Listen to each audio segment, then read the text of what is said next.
శ్రామిక వర్గం అభ్యున్నతికి, సమాజ నిర్మాణానికి దోహదకారి అయిన ప్రగతిశీల ప్రజాస్వామ్య విద్యార్థి సంఘం ఆశయాలు, ఆదర్శాలు, మానవత్వం, సాటి మానవుడిపై సానుభూతి గల యువతరాన్ని, విద్యార్థి లోకాన్ని అమితంగా ఆకర్షించి వారిని అందులో పాల్గొనేలా చేశాయి. ఆ చిరకాలంలోనే దాని శాఖలు జగిత్యాల తాలూకా నుంచి కరీంనగర్ జిల్లా వరకు, అక్కడి నుంచి హైదరాబాదులోని ఉస్మానియా యూనివర్సిటీ, వరంగల్లోని పోస్ట్ గ్రాడ్యుయేట్ సెంటర్స్ వరకు వ్యాపించాయి. అక్షర జ్ఞానం, మారుతున్న సమాజ అవగాహన గల యువ శ్రామికులు ఎప్పటికప్పుడు ప్రగతిశీల ప్రజాస్వామ్య విద్యార్థి సంఘం సభ్యుల్ని కలుపుకుని చట్టాలను, శాసనాలను గురించి తెలుసుకుంటూ తమ వర్గానికి ప్రభుత్వం కల్పిస్తున్న వసతుల్ని, హక్కుల్ని గురించి తమ వర్గంలోని వారికి తెలియజేయసాగారు. శ్రామిక వర్గంలో నూతన ఉత్సాహం, నూతన చైతన్యం అలలుగా వెలికి రాసాగింది. స్వార్థపరుల, పెట్టుబడిదారుల హృదయాలను తీవ్రంగా తాకసాగాయి. వడ్డీ వ్యాపారస్తుల గుండెల్ని బలంగా మోదసాగాయి. కఠినమైన నల్లరాళ్లను ఢీకొన్నప్పుడు అమిత శక్తివంతమైన సముద్ర కెరటం కూడా నిష్ఫలంగా ఎగిరిపడుతుంది. ఆ స్థానంలో రాళ్లకు బదులు నీళ్లలో కరిగే మట్టి ఒడ్డు ఉంటే అది కరిగి విరిగిపడుతుంది.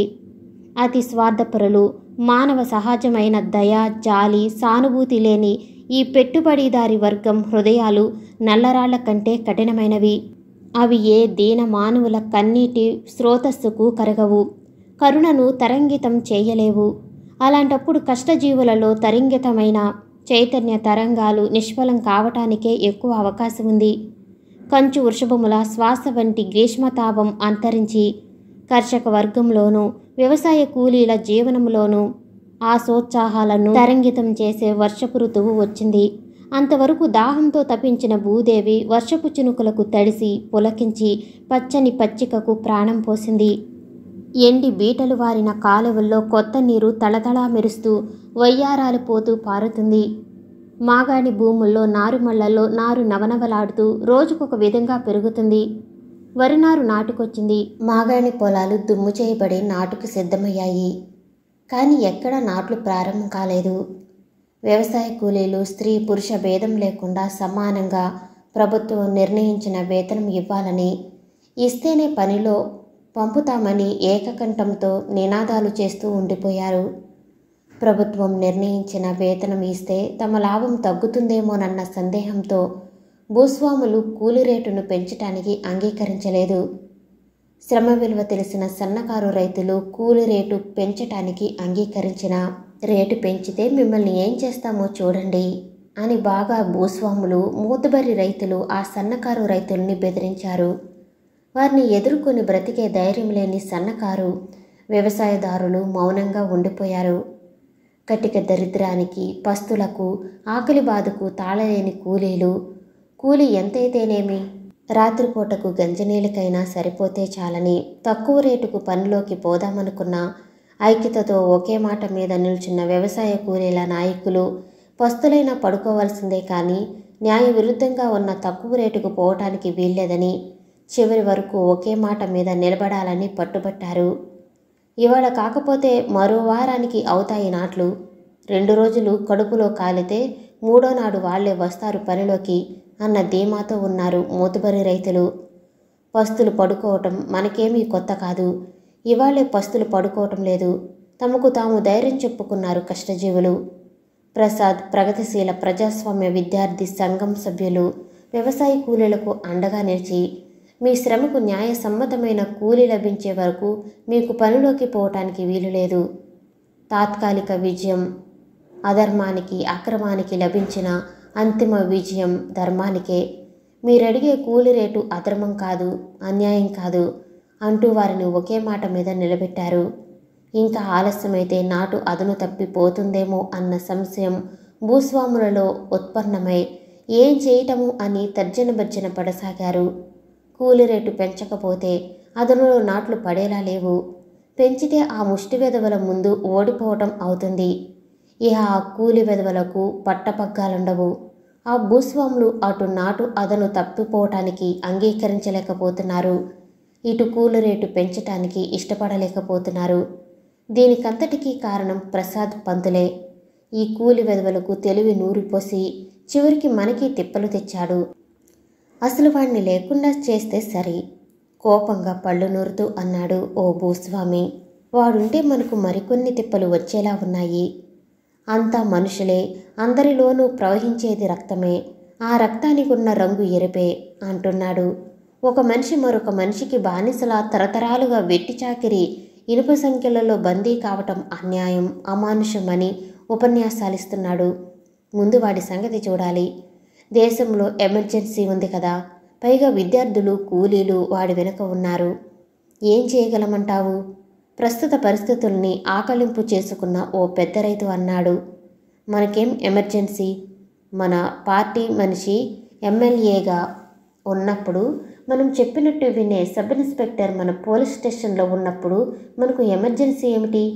రాజకీయ నాయకులలో పలుకుబడి పోలీస్ ఆఫీసర్తో పరిచయం లేని వాళ్ళు ఎమర్జెన్సీ అని భయపడాలి కానీ మనం భయపడటం ఏమిటి? అలా భయపడటం సిగ్గుచేటనుకోవటం ఉక్రోషంగా అన్నాడు మరొకడు. ఈ విషయంలో మనం ఎమ్మెల్యే గారిని సలహా తీసుకుని పనిచేయటం మంచిది, వ్యవహార జ్ఞానం ఉన్న మరొకతను అన్నాడు. ఇలాంటి విషయాలు మనకంటే మన ఎమ్మెల్యేకు బాగా తెలుసు. అయితే అక్కడికే పోదాం పదండెహే అన్నాడు. తలపాగాను నెత్తిన చుట్టుకున్నాడు. అయితే పదండి అంటూ లేచారు అంతా. వీరు వెళ్ళేటప్పటికీ ఆ ప్రజా ప్రతినిధి గారు తీరుబడిగా ఇంటి ముందు కూర్చుని ఉన్నారు. అసలు ఆయన ధరించిన కద్దరు పంచే లాల్చీ చూడగానే ఓహో, ఎమ్మెల్యే గారులా ఉంది అనిపిస్తుంది. ఏమిటి అంతా ఒక్కసారిగా బయలుదేరి ఇటు వచ్చారు? తమ శిష్య బృందం అంతా ఒక్కసారిగా రావటంతో ఏదో ముఖ్యమైన పని మీదే వచ్చినట్టుందని మనసులో అనుకుంటూ చిరునవ్వుతో ప్రశ్నించాడు. అదే చిరునవ్వుతో కూర్చోండి అని స్వాగతం చెప్పాడు. ముఖ్య విషయం మాట్లాడాలి. అయితే లోపల కూర్చుందాం పదండి అంటూ లోనికి దారితీశాడు. అంతా అతన్ని అనుసరించారు. చద్మహల్ లాంటి ఆ గదిలో ఆసీనులయ్యారు. విషయం రహస్యమైనప్పుడు ఆ రహస్యాన్ని బయటికి పొక్కనివ్వని ఆ గదిలో సమాలోచనలు జరపడం ఆ ప్రజానాయకుడికి అలవాటు. విషయం ఏమిటి?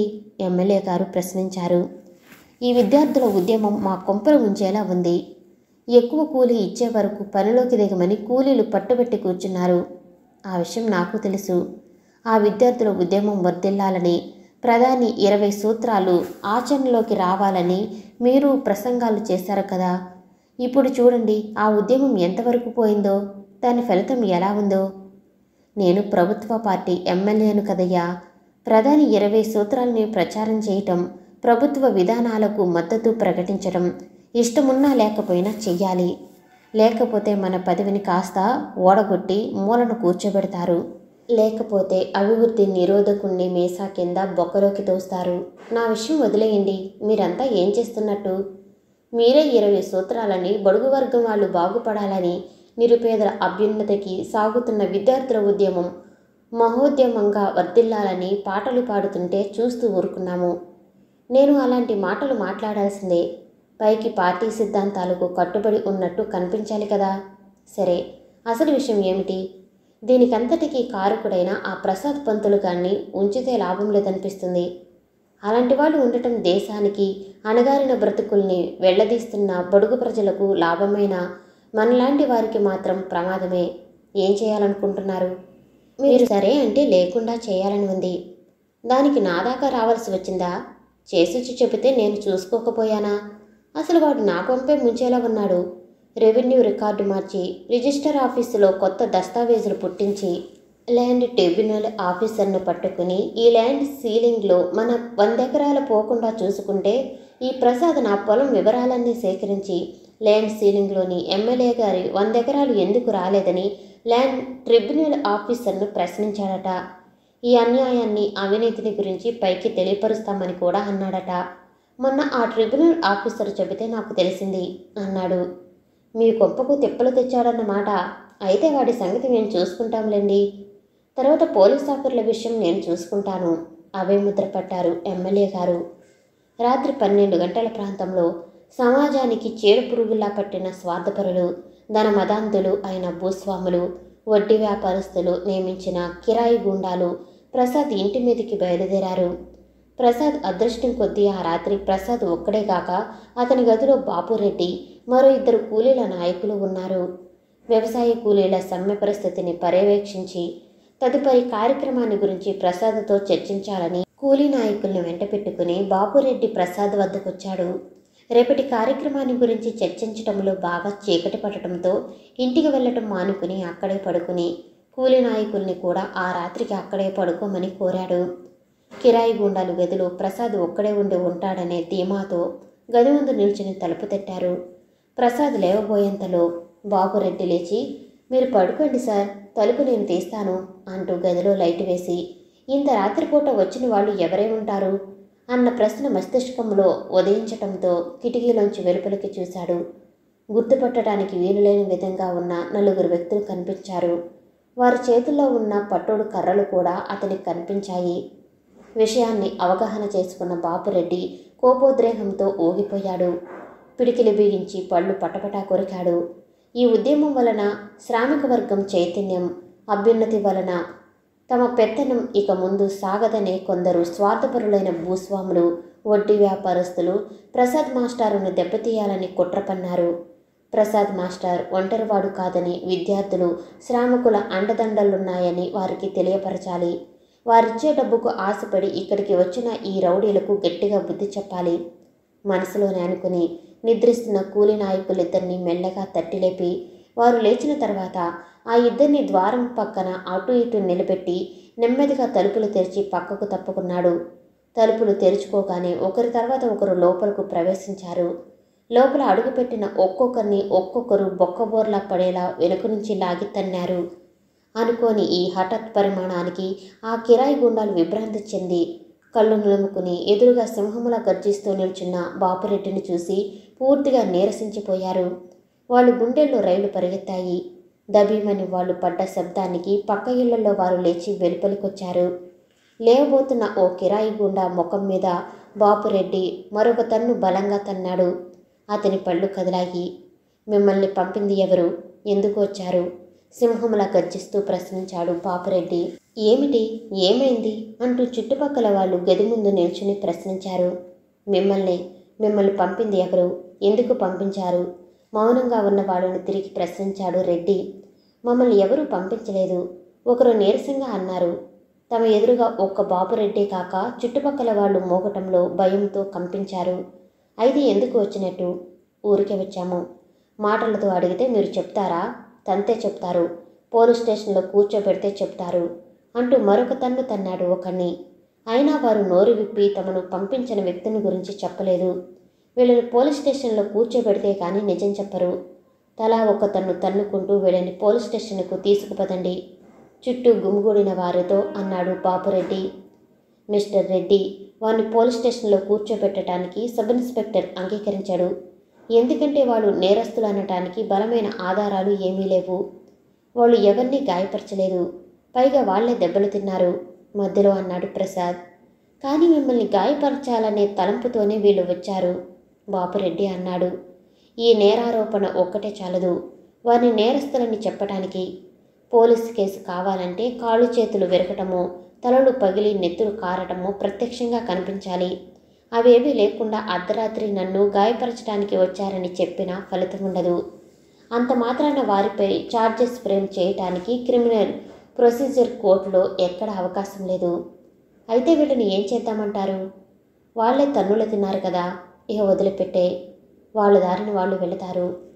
వీళ్ళని వదిలిపెట్టాలా? ఆశ్చర్యంగా ప్రశ్నించాడు బాపురెడ్డి. వాళ్ళు నన్ను గాయపరిచే తలంపుతో వచ్చారని కూడా నేను దృఢంగా విశ్వసించలేకపోతున్నాను. ఒకవేళ అలాంటి తలంపుతో వచ్చినా చదువు సంస్కారం గల వాళ్ళం మన కనుక వారి క్షమించి వదలటం మంచిది.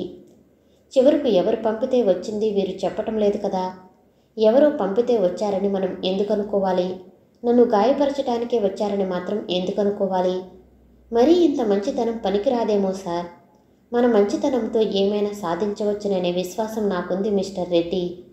కాదనను సార్, కానీ కరుడుగట్టిన స్వార్థం, క్రౌర్యం మాత్రం మంచితనం ముందు తలవంచదు. తెల్లని పాలల్లో కడిగినందువలన బొగ్గుకున్న నలుపు రంగు పోదు, తెలుపు రంగు రాదు. వజ్రాన్ని వజ్రంతో కోసినట్టే దౌర్జన్యాన్ని దౌర్జన్యంతో, క్రౌర్యాన్ని క్రౌర్యంతో ఓడించాలి. ఎంతైనా నువ్వు యువకుడివి, విద్యార్థివి కదా. ఉద్వేగం, ఉడుకు రక్తం నీలాంటి వాడికి సహజం. కానీ నిగ్రహం, నిదానం, శాంతం చాలా అవసరం. వాటిని అలవర్చుకోవాలి. పోతే వీళ్ళు ఎందుకు వచ్చినా వాళ్ళు మనల్ని చేసిందేమీ లేదు కాబట్టి వాళ్ళ దారిని వదిలే. మనం ఏ శ్రమజీవుల అభ్యున్నతికి ప్రయాసపడుతున్నామో ఆ శ్రామిక వర్గానికి చెందిన వాళ్లే వీరు కూడా. వీళ్ళ వెనుక ఉన్నవారు మాత్రం ఆ శ్రామిక వర్గానికి చెందిన వాళ్ళై ఉండరు. వాళ్ళెవరో తెలుసుకోవాలనే నా ప్రయత్నం సార్. ప్రత్యేకించి ఇందులో తెలుసుకోవాల్సిందేముంది? మన సమాజంలో ఉన్న 2 వర్గాలు, ఒకటి ధనిక వర్గం, 2 పేదవర్గం. మనం పేదవర్గం ప్రగతికి పాటుపడుతున్నాం కనుక వీళ్ళ వెనుక ఉన్నవాళ్ళు ధనిక వర్గానికి చెందిన స్వార్థపరులని అర్థమవుతూనే ఉంది. ఇక వాళ్ళని గురించి ప్రత్యేకంగా తెలుసుకుని మాత్రం మనం చేయగలిగిందేముంది? సరే, మిమ్మల్ని ఈసారికి వదిలిపెడుతున్నాను. వెళ్ళి మిమ్మల్ని ఇందుకు పురుగొల్పిన వాళ్లతో చెప్పండి. ప్రసాద్ మాస్టరు ఒంటరివాడు కాదని, మరొకసారి ఇలాంటి ప్రయత్నం చేస్తే వాళ్లను ప్రాణాలతో వదిలిపెట్టడం జరగదని అన్నాడు బాపురెడ్డి. ఇంతే చాలురా దేవుడా అనుకుంటూ ఆ నలుగురు తలలు వేలాడేసి చీకట్లో కలిసిపోయారు. ప్రాంతీయ కూలీలు తమ కూలీ రేటు పెంచమని అడగటాన్ని ఘోరనేరంగా భావించిన కామందులు దూర ప్రాంతాల నుండి వ్యవసాయ కూలీలను రప్పించారు. ప్రాంతీయ కూలీలు దూర ప్రాంతాల నుండి వచ్చిన కూలీలను పనిలోకి వంగకుండా అడ్డగించారు. తక్కువ రేటు కూలీకి పనిలోకి వెళ్ళకూడదని అడ్డుగా నిలిచారు. ప్రాంతీయ వ్యవసాయ కూలీలకు విద్యార్థులు అండగా నిలిచారు. ఆకలి పొట్టలు చేతపట్టుకుని పసిపిల్లలతో కేవలం ఇక్కడ దొరికే పనిని నమ్ముకుని అంతంత దూరం నుంచి వచ్చిన ఆ వ్యవసాయ కూలీల పని ఇరకాటంలో పడింది. ఐక్యతతో అడ్డుగా నిలిచిన ప్రాంతీయ వ్యవసాయ కూలీలను విద్యార్థి బృందాన్ని కాదని పనులకు వెళ్లే ధైర్యము లేదు. అలా అని తాము పస్తులు పడుకుని తమ పిల్లల్ని పస్తుల్ని పడుకోబెట్టే శక్తి లేదు. దూర ప్రాంతాల నుండి వచ్చిన వ్యవసాయ కూలీలు ప్రసాద్ను, బాపురెడ్డిని సమీపించి, మమ్మల్ని ఏం చేయమంటారు బాబు? ఇక్కడ దొరికే కూలి పనిని నమ్ముకుని 1 రోజు 2 రోజులకు మాత్రమే సరిపడే సరుకులు తీసుకుని పొట్టచేత పట్టుకుని ఇంత దూరం వచ్చాము. వెంట తెచ్చుకున్న నూకలు అయిపోయాయి.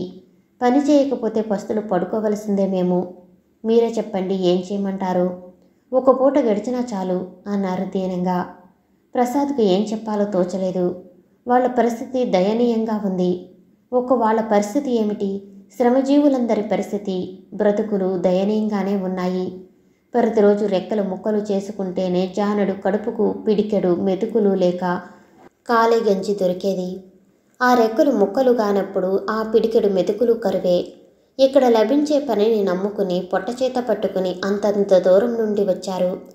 పని లేకుండా పస్తులతో ఎన్ని రోజులుండగలరు? పనిలోకి వెళ్లకుండా పస్తులు పడుకోమని చెప్పటం ధర్మమేనా? పనిలోకి వెళ్ళమంటే ఇక్కడ కూలీల గతేమిటి?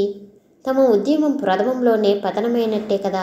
వీళ్ళు ఆకలికి, దరిద్రానికి బానిసలైతే ఆ బలహీనతను ఆసరాగా చేసుకుని వీళ్ళనే తమకు బానిసల్ని చేసుకుంటున్నారు ఈ భూస్వాములు, ధనమదాంధులు. తరతరాల ఈ దోపిడీ సమాజంలో డబ్బు బలం ముందు ఆకలి, దరిద్రం ఓడిపోతూనే వచ్చాయి. ఆ వ్యవసాయ కూలీల దీన పరిస్థితిని సంపూర్ణంగా అవగాహన చేసుకోవడంతో ప్రసాద్ హృదయం విచలితమైంది. కళ్ళు చెమ్మగిల్లాయి. వారి ఆకలి బాధను, ఆర్థిక బలహీనతల్ని ఆసరాగా తీసుకుని వారిని బానిసలు చేసుకుంటున్న ధనిక వర్గం అంటే అంతులేని అసహ్యం, కోపం కలిగింది. ఈ జటిల సమస్యను పరిష్కరించడం, అది వీలైనంత త్వరగా పరిష్కరించడం ఎంతైనా అవసరమని నిర్ణయించుకున్నాడు. దూర ప్రాంతాల నుంచి వచ్చిన వ్యవసాయ కూలీలను ఉద్దేశించి, మీ పరిస్థితి నేను అర్థం చేసుకున్నాను. కానీ ఇక్కడ కూలీల పరిస్థితిని, వారి కోరికల్ని మీరు అర్థం చేసుకోవాలి. మీ శ్రమకు న్యాయసమ్మతమైన వేతనం పొందటానికి వీళ్ళు సమ్మె చేస్తున్నారు. అలాంటప్పుడు మీరు ఆకలి బాధకు, పస్తులకు తట్టుకోలేక తక్కువ కూలీకి పనులకు వెళ్ళటం అంటే మీ శ్రామిక వర్గానికే తీరని ద్రోహం చేయటం వంటిది. అయినా ఈ పరిస్థితి ఎంతో కాలం సాగదని, కూలీ రేటు పెంచటానికి భూస్వాములు అంగీకరింపచేస్తామని దృఢంగా చెబుతున్నారు. ఒకవేళ కూలీ రేటు పెంచటానికి భూస్వాములు అంగీకరించని పక్షంలో ఈ విషయాన్ని కలెక్టర్ గారి దృష్టికి తీసుకొచ్చి అయినా ఈ విద్యార్థి సంఘం కార్యకర్తలు ఈ సమస్యను పరిష్కరించే ఏర్పాటు చేస్తారు. ఈ విషయంలో మీకెలాంటి అన్యాయము జరగదని, కొంత మేలు జరుగుతుందని హామీ ఇస్తున్నాను. ఏంటి, ఇంత పొద్దెక్కినా మీరింకా పనికి బయలుదేరలేదు? నడవండి అంటూ అక్కడికొచ్చిన భూస్వాములు దూర ప్రాంతాల నుంచి వచ్చిన కూలి జనాన్ని గద్దించారు. మీరు కూలి రేటు ప్రభుత్వం నిర్ణయించిన ప్రకారం పెంచే వరకు వాళ్ళు కూడా పనిలోకి రారు, బాపురెడ్డి అన్నాడు. వీళ్ళ మాటలు వింటే మీకు 1 పూట కూడా కూడు కూడా దొరకదు. పస్తులు పడుకోవాల్సిందే. మిమ్మల్ని పనిలోకి వెళ్లకుండా వీరు ఆపగలరు, కానీ మీకు పని చూపించలేరు. ఆకలితో అలమటిస్తుంటే ఇంత గంజి పోయలేరు. వారి మాటలు విని ఎందుకు చెడిపోతారు? వచ్చి కష్టపడి పని చేసుకుని సుఖంగా బతకండి. ఓ భూస్వామి వాస్తవాన్ని వివరించాడు. అతను చెప్పింది కూడా వాస్తవమే. జాలి, కరుణ, సానుభూతి వీటి నుంచి జాగృతమైన మహోన్నతమైన మానత్వంతో వారి అంధకార జీవితంలో కాంతికిరణాన్ని పసరింపచేయాలని, వారి దయనీయ పరిస్థితిని మెరుగుపరచాలని నిస్వార్థంగా కృషి చేసే ఏ మానవతావాది అసంఖ్యాకంగా ఉన్న కూలిజానానికి పని చూపించలేరు, పని కల్పించలేడు. వారి ఆకలి జ్వాలను చల్లార్చలేడు. వారందరికీ పని కల్పించగల శక్తి, వారందరి ఆకలి మంటలు చల్లార్చగల సామర్థ్యము ఉంటే సమ్మెలకు, లాకౌట్లకు, ఆకలి చావులకు, అన్యాయాలకు చోటుండేది కాదు. శ్రామిక వరానికి పని కల్పించగల శక్తి, వారి అర్ధాకల్ని తీర్చగల తాహతు ఈ భూస్వాములకు, ఈ పెట్టుబడిదారి వర్గానికే ఉంది. ఆ విషయం వారికి తెలుసు. అందుకనే వారి ప్రార్థనలను, మొరలను పెడచెవిన పెట్టి కరుణలేని కఠిన శిలా విగ్రహాల ఉండగలుగుతున్నారు. ఈ శ్రమజీవులు పస్తులు పడుకోలేక, ఆకలి జ్వాలకు తట్టుకోలేక, ఒక పూటకు పిడికెడు మెతుకులు దొరికినా చాలని 3 రూపాయల కూలీకి పనిచేసి వెళ్ళి పొద్దు పొడిచిన దగ్గర నుంచి పొద్దు గూకే వరకు రెక్కల్ని ముక్కలు చేసుకుని పనిచేస్తున్నారు. వీరి ఆకలిని, పస్తులు పడుకోవటాన్ని, ఆర్థిక బానిసత్వాన్ని సాకుగా తీసుకుని మీ లాభాన్ని అధికంగా పంచుకోవాలని ప్రయత్నించటం మానవత్వము కాదు. మీకంత మంచిది కాదు. న్యాయసమ్మతమైన వేతనాన్ని చెల్లించటానికి ప్రయత్నించవలసిందిగా మిమ్మల్ని ప్రార్థిస్తున్నాను. అక్కడ చేరిన భూస్వాముల్ని ఉద్దేశిస్తూ అన్నాడు ప్రసాద్. ఇంతకాలము అర్ధాకలితో బ్రతుకుతూ అన్యాయాల్ని సహిస్తూ వచ్చారు. సహిస్తున్నారు కదా అని మరింత అన్యాయానికి ప్రయత్నించటం, వీరి ఆకలితో మార్చటం అంత శ్రేయస్కరం కాదు. శ్రమ విలువలను, వారి చెమట బిందువుల ఖరీదును గ్రహించి వారి కూలీ పెంచటం ధర్మం. అందువలన మీరు నష్టపడేది ఏమీ లేదు. లాభంలో కొంత పోవచ్చు. వారి ఆకలి చిచ్చు ఎంతవరకు వారిని కాలుస్తూ వచ్చింది.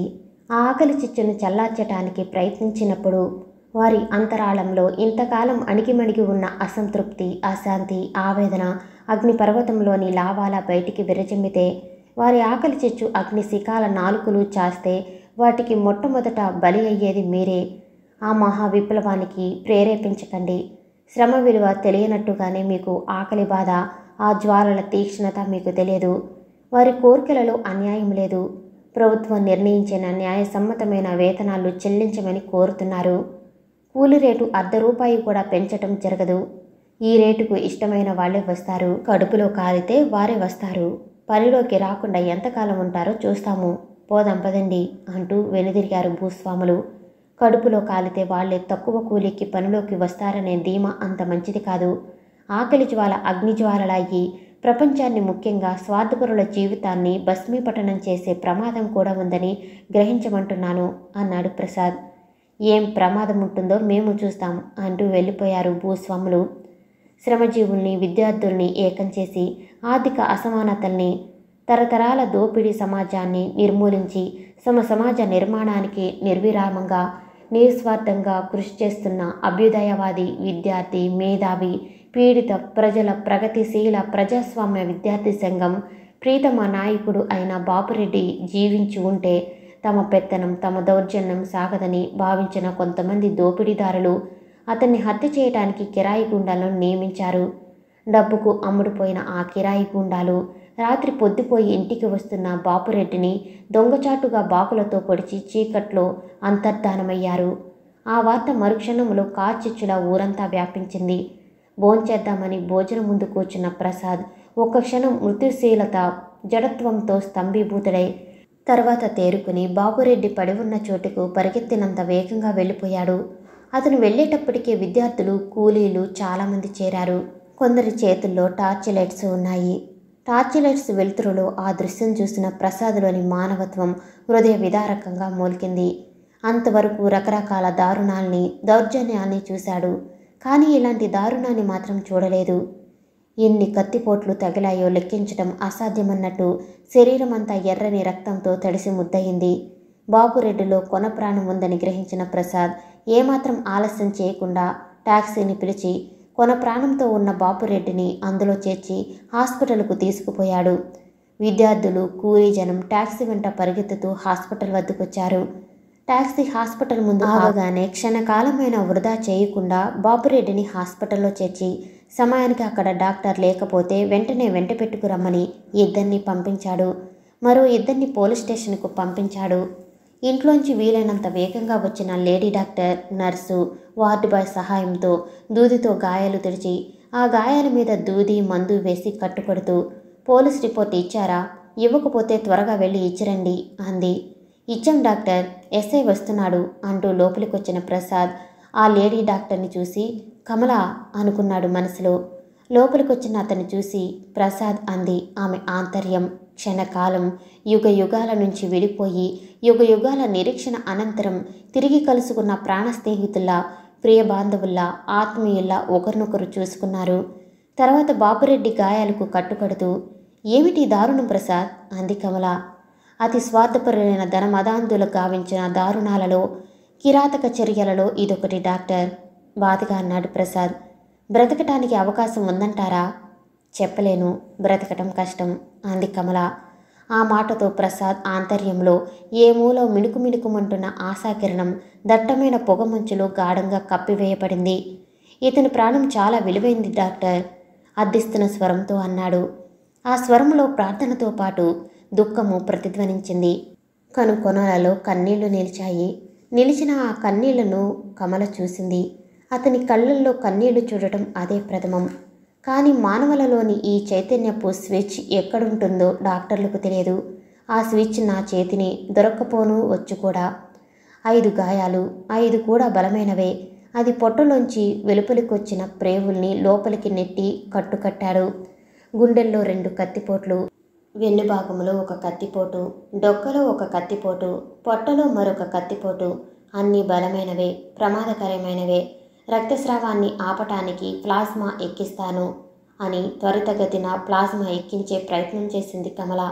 ఒంటరిగా, నిరాయుధంగా, నిస్సంకగా వస్తున్న వ్యక్తిని దొంగచాటుగా, నిర్దాక్షిణ్యంగా, అమానుషంగా అన్ని కత్తిపోట్లు పొడిచిన వాళ్ళు నిజంగా ఎంత కిరాతకులై ఉండాలి. మానవత్వం అనేది వారి అంతరాళాలలో ఏ కొంచెమున్నా అంత కిరాతకానికి తలపడరు. ప్లాస్మా ఎక్కించటం అయిపోయిన తర్వాత అతనిలో క్షీణిస్తున్న శక్తిని నిలబెట్టడానికి గ్లూకోజ్ ఎక్కించే ఏర్పాటు చేసింది. 1 కానిస్టేబుల్ని, 1 హెడ్ కానిస్టేబుల్ని వెంట పెట్టుకుని ఎస్ఐ వచ్చాడు. హాస్పిటల్కు పోలీస్ స్టేషన్ దగ్గరగా ఉండటం వలన వెంటనే వచ్చారు. వారు లోపలికి రావటానికి వీలుగా అక్కడ గుమిగూడిన విద్యార్థులు, కూలిజనం పక్కకు తప్పుకుని దారిగిచ్చారు.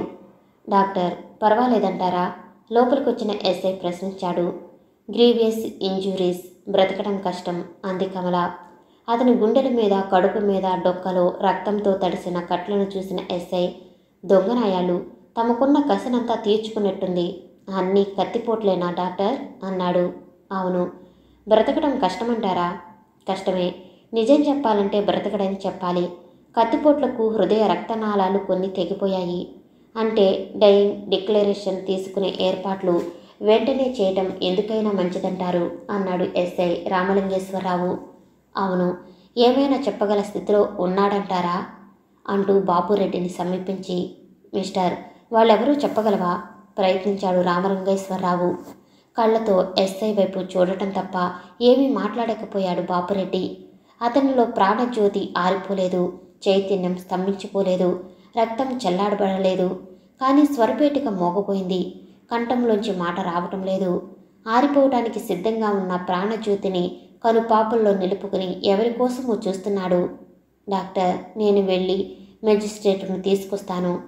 డైయింగ్ డిక్లరేషన్ రికార్డు చేయడానికి వీలుగా మాట్లాడే శక్తిని కలిగించడానికి ప్రయత్నించండి. ఇప్పుడే వస్తాను అని 2 అడుగులు వేసి, ఏ హెడ్డు మీరు ఇక్కడే ఉండండి, ఎవరిని దగ్గరికి రానివ్వకండి అంటూ మోటార్ సైకిల్ స్టార్ట్ చేసి వేగంగా వెళ్ళిపోయాడు.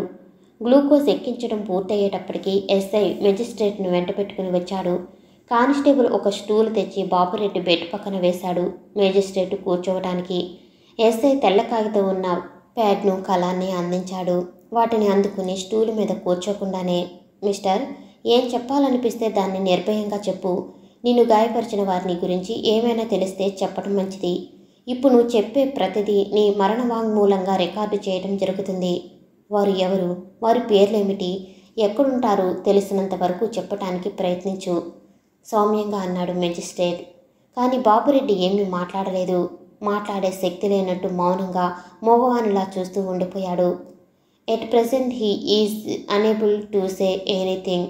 ఒక్క క్షణం ఆగి, అయినా వేచి ఉండటం మంచిది అన్నాడు స్టూల్ మీద కూర్చుంటూ. కమల పల్స్ రేటు చూసి పడిపోతున్నట్టుగా గ్రహించి చివరి ప్రయత్నంగా కోరమిన్ డెకాగ్డ్రాన్ ఇంజెక్షన్ చేసింది. క్షణాలు నిశ్శబ్దంగానూ అతి భయంకరంగానూ గడుస్తున్నాయి. బాపురెడ్డి నేత్రాలు ఎవరి కోసమో నిరీక్షిస్తున్నట్టు ఉన్నాయి. ప్రసాద్ బాపురెడ్డి వైపు, కమల వైపు వెలుపలికి మార్చి మార్చి చూస్తున్నాడు. బాపురెడ్డి తల్లిదండ్రులకు ఈ వార్త తెలియదా? తెలిస్తే ఇంకా ఎందుకు రానట్టు అని మనసులో అనుకుంటుండగానే అతని తల్లిదండ్రులు వచ్చారు. ఊపిరి బెగపెట్టుకుని లోపలికొచ్చి ఆ దృశ్యం చూసిన తల్లి 2 చేతులతో ముఖాన్ని కప్పుకుని దుఃఖిస్తూ ఉండిపోతే తండ్రి శిలా విగ్రహంలా స్తంభీభూతుడయ్యాడు. ఒక్క మాట కూడా మాట్లాడలేదు. కళ్ళ వెంట నీళ్లు పెట్టుకోలేదు. మృతి ముఖంలో కొన ఊపిరితో గిలిగిలా కొట్టుకుంటున్న కుమారుడి ముఖంలోకి చూస్తూ అలాగే నిలబడిపోయాడు. అది గంభీరమో విభ్రాంతావస్థో అతని ఆంతర్యానికి, ఆ సర్వాంతర్యామికి తెలియాలి. తల్లిదండ్రుల వైపు క్షణకాలం చూపు నిలిపి తర్వాత చూపును మరొక దిశకు తిప్పాడు. అతని నేత్రాలు, చూపులు మరెవరి కోసమో వెతుకుతున్నాయి. ఆ చూపుల్లో ఎవరి కోసమో నిరీక్షణ, ఏదో అసంతృప్తి, అశాంతి నిడిబీకృతమై ఉంది. పరిగెత్తుకొచ్చినంత వేగంగా లోపలికొచ్చింది సంధ్యారాణి. భయంకరమైన ముత్యశీలత జడత్వంతో స్తబ్దంగా ఉన్న ఆ వాతావరణాన్ని, అంతకంటే హృదయ విదారకంగా ఉన్న అచ్చటి దృశ్యాన్ని చూసిన సంధ్యారాణి భయ బీభత్స బీభీషకామయమైన అదృశ్య హస్తం ఏదో గుడ్డను పిండినట్లు పిండటంతో ఒక్క అడుగైనా ముందుకు వేయలేక అలాగే నిలబడిపోయింది. ఆమె ముఖం కాంతివిహీతంగా పాలిపోయింది.